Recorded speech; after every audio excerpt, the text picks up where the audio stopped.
So are you wanting to make your tablescape special? Those everyday dishes look special? Well, let's take a look. What's more boring than a plain plate on an old table? Well, nothing. What about if we add a placemat?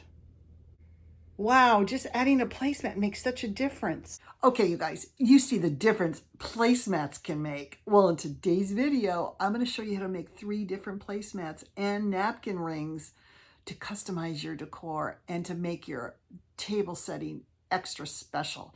Hi, I'm Bonnie Overman. I want to thank you for joining me today. I hope my channel will inspire you to lead a more productive, creative, and stylish life at any age, always on a budget. And in case you're wondering, I'll be 70 this year in October, and I say it because if I can do it, you guys can do it too at any age. I want to thank my wonderful subscribers. I'm almost at 400, and I appreciate every one of you for supporting and the loyalty and the sweet comments. And if you haven't subscribed yet, consider doing so you don't miss any of my DIY, decorating, shopping haul videos. All right, you guys. So just before we start, I wanted to give you, again, this placemat that I showed in the little clip I just had. Everybody wants this placemat. It was from Hobby Lobby in spring. It's not available anymore. So I'm going to show you in this video, just in just 1 second, how to make something like this. Again, this is all pieces of greenery glued on, you can see there. But I want to give you a tip to save you from burning yourself. Now, those little pink tips from Dollar Tree that fit on your fingers, my fingers are too fat. They don't fit on my fingers. So I want to show you what you can use instead. A silicone spatula. You can see I've got hot glue all over it. But when, let's say for example, you want a cardboard base for your placemat and you're going to glue burlap as a base or fabric or whatever, when you start gluing it and pressing it down, that glue comes right up. So you want to use this to press all your stuff down. The other reason I like this is because when you do hot glue, sometimes it looks clumpy. This helps distribute it and make it more flat so you get a better result. So that's my little tip of the day here. Make sure it's silicone, otherwise it'll stick. All right, you guys, I can't wait to show you. Hopefully this will be part of a series if you really, really like this. I'm definitely going to do some more in fall and Christmas. Anyway, I hope you love this. I hope you get inspired and try this for yourself. And I'm going to see you in the next video. And I want to start over here. If you love country French, shabby chic, farmhouse, any of those, I was looking for a placemat. It's got actually pleated burlap ribbon. You could actually use ruffled burlap if you want to. I thought this looked a little more clean lined. And I want to show you how I made it along with this coordinating napkin ring. Let's start here. This is the easiest. This is a piece of paper towel roll I cut, and you can see it's underneath there, and I just glued on a piece of this ribbon.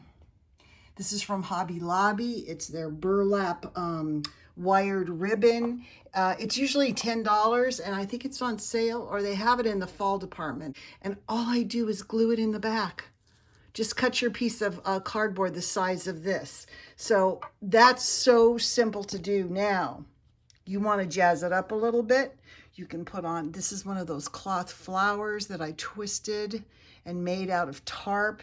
Here's one that's smaller and just a little more simple if you like the simple look. And then also I could add on kind of a messy bow with a little button in the middle. You can put jewels on here. You can put flowers. You can do all kinds of things. Greenery.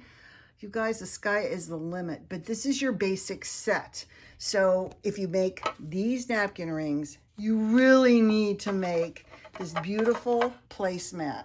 What I did in this case is I just took some plain cardboard. I got a big delivery and just cut out a circle and just glued burlap on there.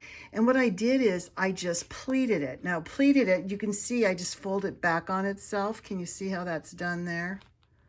And what's so great about the wired ribbon is once you get the pleats, and try and make these pleats kind of the same size, press it down really hard and the wire will hold that in place.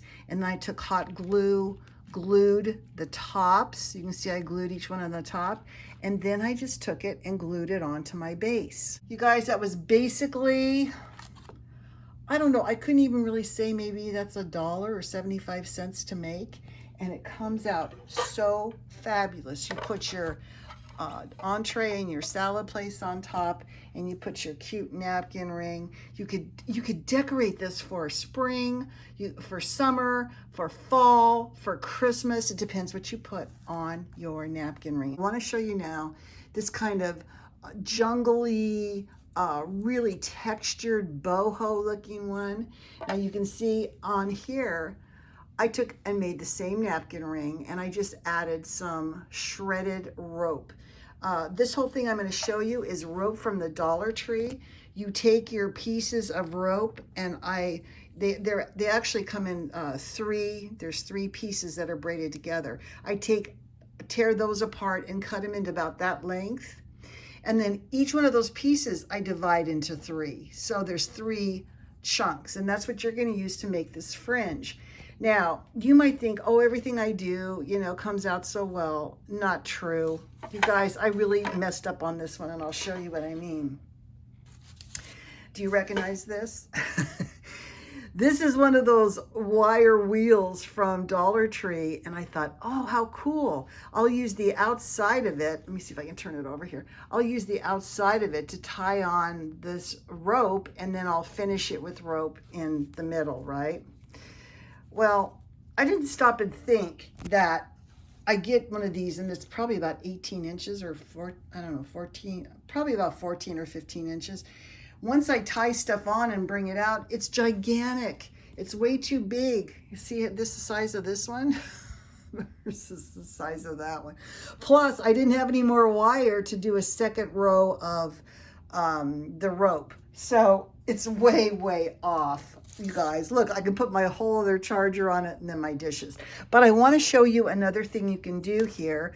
I did take a wired twine from Dollar Tree. You guys know it comes in a little thing.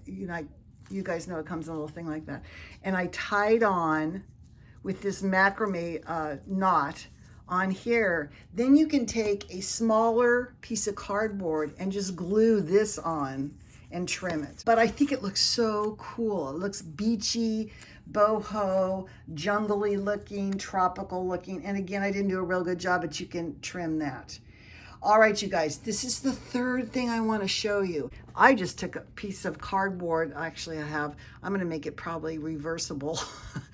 But I just took the back and I painted it green. Don't have the whole thing done because I just wanted to show you in pieces, because I already have one of these you saw. But there's so many people that love my placemat, that green one I just showed you, and they're out of stock on it. So I want to show you how I did this. First of all, I have a bush. Now, I didn't buy the one I wanted to buy. There's one that is better than this, and I'll tell you why.